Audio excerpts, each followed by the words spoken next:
Isaiah chapter number 7. Isaiah chapter number 7. Isaiah chapter number 7 is, in a nutshell, is this: a bad king behaving very badly. A bad king behaving very badly. Ahaz was a bad king. He was not a good king. So this is one of those chapters. It's best to walk through it and make some observations as we go. It has some wonderful lessons. Isaiah chapter 7. The setting is this: on David's throne sits a bad king who's not a believer, who does not have faith in God. The national life has deteriorated sufficiently till the northern kingdom, Israel, or Damascus, or Ephraim, with Syria, is planning an attack against the southern kingdom of Judah. That's the setting. So here's how it plays out. And it came to pass in the days of Ahaz, son of Jotham, the son of Uzziah, king of Judah, that Rezin, the king of Syria, and Pekah, the son of Remaliah, king of Israel, went up toward Jerusalem to war against it, but could not prevail against it. Now, Judah was greatly outnumbered by those two armies, but the Lord was not yet ready. The Lord was still showing grace to Judah for David's sake. And it was told the house of David, or Ahaz and his house, saying, Syria is confederate with Ephraim. Ephraim is a name of the northern kingdom of Israel, because Ephraim was the leading tribe, while Judah was the leading tribe of the southern kingdom. And his heart was moved, and the heart of his people, as the trees of the wood are moved with the wind. That's a physical illustration of a spiritual point. What that's saying there is Ahaz and Judah is scared to death. That's what that's saying. Because they knew this army coming down on them was much bigger than they were. It scared them to death. Then said the Lord unto Isaiah. Now it's interesting. Isaiah began his prophecy in the closing days of Uzziah, and that was followed by his son and another king. And so for many years, through all these kings, there really wasn't a word from the Lord to Isaiah to preach to the people. There was quite a few years have passed by. And so now, because the nation is in real trouble, God is again going to speak. Then said the Lord unto Isaiah, Go forth to meet Ahaz, thou and Sher-Jashub, thy son, at the end of the conduit of the upper pool in the highway of the foolish field. Now, think about this with me for a minute. Why would God make such a big deal about where to meet the king, and what is the deal with giving all these physical locations? Well, remember, that land was desert country. Water was life. Lack thereof was death. And the conduit, a byway of water of the upper pool in the highway of the fuller's field. What had happened is Ahaz, knowing this was in the future, had made this conduit to make sure that water comes into the city, but also they could cut the water off to approaching armies. It's one of the most effective ways to stop a foot army in the desert 2,500 years ago. You bring 40,000, 50,000 men down there and there's no water, what are they going to do? They're just going to have to go home. So that's what this verse was all about. God said, saying to him, take heed and be quiet, fear not, neither be faint-hearted, for the two tails of these smoking brands, that's God talking metaphorically, making fun of these armies. For the fierce anger of President Syria and the son of Remaliah, because Syria, Ephraim, and the son of Remaliah have taken evil counsel against thee, saying, let us go up against Judah and vex it, and let us make a breach therein for us, and set a king in the midst of it, even the son of Tabeel. Thus saith the Lord God, it shall not stand, neither shall it come to pass. In other words, God sends word to Ahaz, by the way, a wicked king. God is extending grace at this point. He's sending word by Isaiah, quit worrying about northern Israel and Syria. It's not going to happen. I will not let it happen. Thus saith the Lord God, it shall not stand, neither shall it come to pass.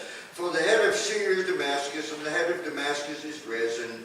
And with 65 years shall Ephraim be broken, that it be not a people. And that's exactly what happened. The northern tribes went into Assyrian captivity about 40 or 50 years after this prophecy. And the head of Ephraim is Samaria, and the head of Samaria is Remaliah, son. If you will not believe, surely you shall not be established. God is saying, do not fear these two armies, because they will go into captivity. The northern tribes went into Assyrian captivity. Syria itself became so weak, they just melted into history. The first little attack by Assyria, not Syria, Assyria, the growing power, military power in that day, first time they went into Syria, disseminated it. So God is saying, don't worry about these people. They're not going to come against you. They're not going to survive. So the story at this point has a very simple spiritual application. If you will not believe, you shall not be established. Ahaz was a man of no faith. The people of Judah were a people of no faith at this point.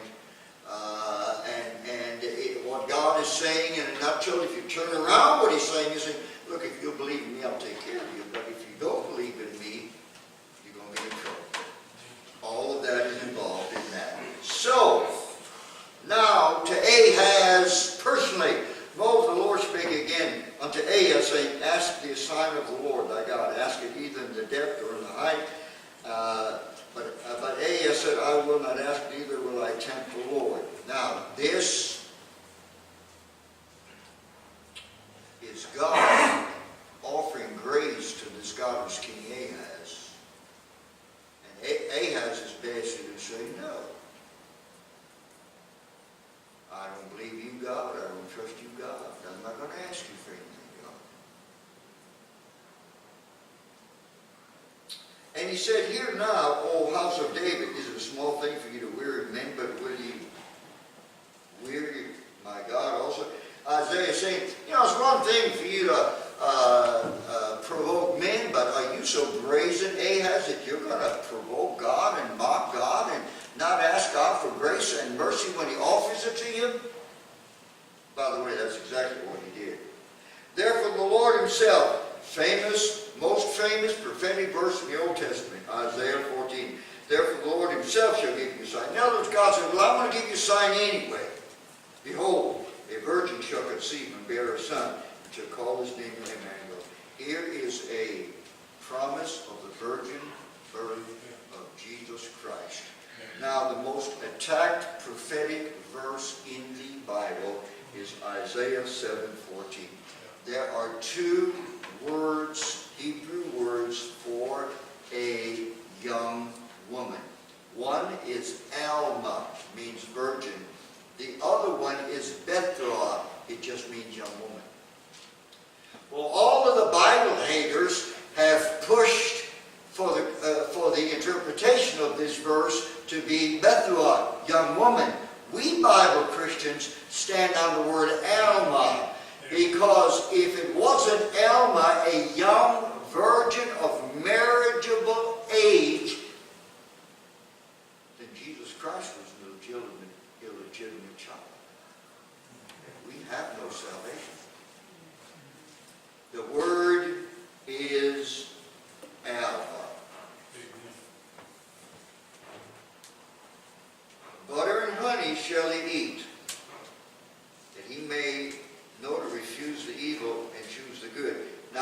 we today, we look at butter and honey, man, what's better than a hot biscuit, homemade biscuit pulled out of the oven, put a little butter on that thing, and then some honey, man, yum, yum, yum, yum. It's not what it means in the Bible. It means just the opposite. It's a sign of starvation. There ain't any food left. The curd of the milk, what's left over, is what they made kind of honey, butter out of. Of course, honey, we know how honey comes. In the Bible, butter and honey are a sign of starvation.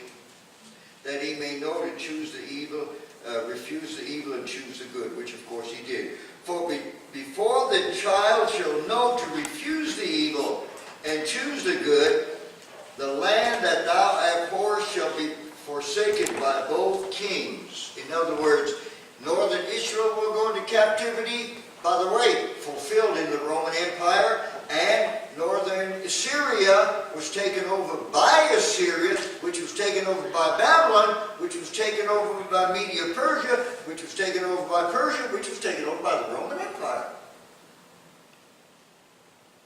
This is prophecy through about 4 different governments. So, verse number 17. And from 17 to the end of the chapter, this is all finally fulfilled by the Roman Empire. The Lord shall bring upon thee and upon thy people and upon thy father's house days that have not come from the days that Ephraim departed from Judah, even the king of Assyria, notice not Assyria, who conquered first the northern kingdom and then devastated the southern kingdom. They got a little relief under Hezekiah, but then Manasseh turned it all south again. And shall come to pass in that day that the Lord shall hiss for the fly that is in the utmost part of the river of Egypt, and for the bee that is in the land of Assyria. In other words, Egypt and Assyria both will attack Judah. The word hiss is just a metaphorical word for the Lord calling the armies of the world against whoever he wants to. No army in the world that ever has been, is not, or will be, can do anything until God says so. The fly is the symbol of Egypt. The bee is the symbol for the land of Assyria. And they shall come and shall rest all of them in the desolate valleys and in the holes of the rocks and upon all thorns and upon all bushes. In the same day shall the Lord shave the razor that is hired, namely by them beyond the river, by the king of Assyria, the head, the hair of the feet, and it shall also consume the beard. Now, I did some studying of it. That's kind of an interesting verse. In the same day, or in that time, shall the Lord shave with a razor that is hired. Razor, of course, takes away. In Judaistic life, in the life of Judaism, there's a lot of symbolism about hair. And the Lord brings these armies from beyond the river, the king of Assyria. The head, the hair of the feet, and the beard will all be consumed.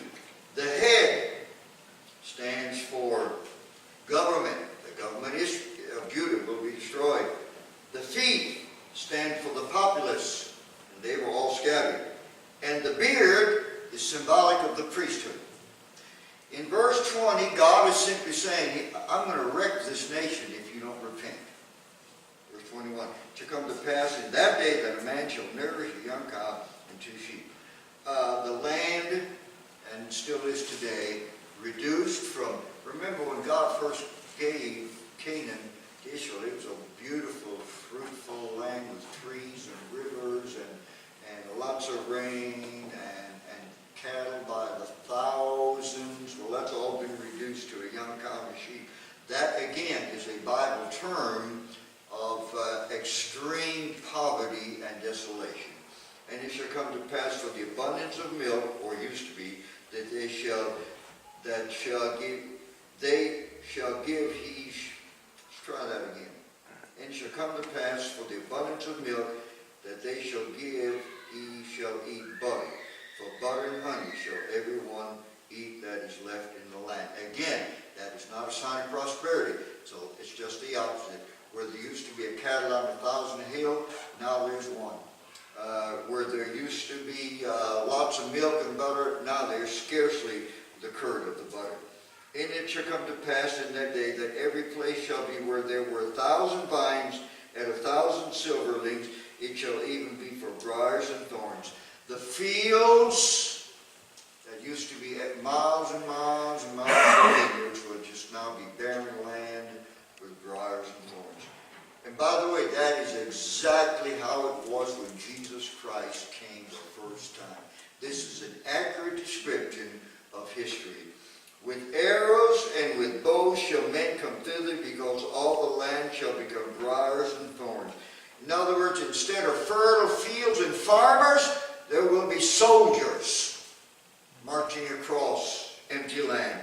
And on all hills that shall be digged with the mattock, there shall not come thither the fear, there shall come thither the fear of the briars and thorns. But it shall be for the sending forth of oxen, for the treading of lesser cattle. In other words, there is no more land fit for the farmers to work, and it'll be just wild animals roaming. And folks, that happened 600 years later when Jesus Christ was born. He came amongst exceeding poverty. He was poor, but the people in ministry were exceedingly poor. Now, I have a very simple application. God sent his preacher to one human being, Ahaz. If that one human being, Ahaz, never mind that he was the king, if to that one human being, if Ahaz had humbled himself and received the Lord, if he had reacted differently in chapter number 7, none of those consequences would have happened. Am I saying that one human being could have saved that nation from what they faced? Yes, that's exactly what I'm saying. Ezekiel 22:30 says, "And I sought for a man among them that should make up a hedge." That's prayer. That I destroy not the land, but I found none. Many scholars think that when Ezekiel said that, he had reference to Ahaz in Isaiah chapter 7. I don't know whether he did or didn't, but it certainly makes sense that he would. I know sometimes we think, we don't count. It's just me, and I'm old, and I'm poor. What can I do? Let me tell you something, folks. Who knows, but there's somebody sitting in this room right now that your prayer or some faith action of yours could actually save America. God in oneism, my God. God help us when the Lord presents us with spiritual ministry or opportunities that we don't turn our back on. Ahaz was presented with a spiritual opportunity, he rejected it. And the consequences were terrible. God help us to be in tune spiritually enough that when the Lord presents us with something, we will respond correctly. Because if we respond incorrectly, somebody will suffer spiritually. But if we respond correctly, individually and as a church, somebody and some bodies will be blessed spiritually. In other words, God deliver us from any more Ahazes.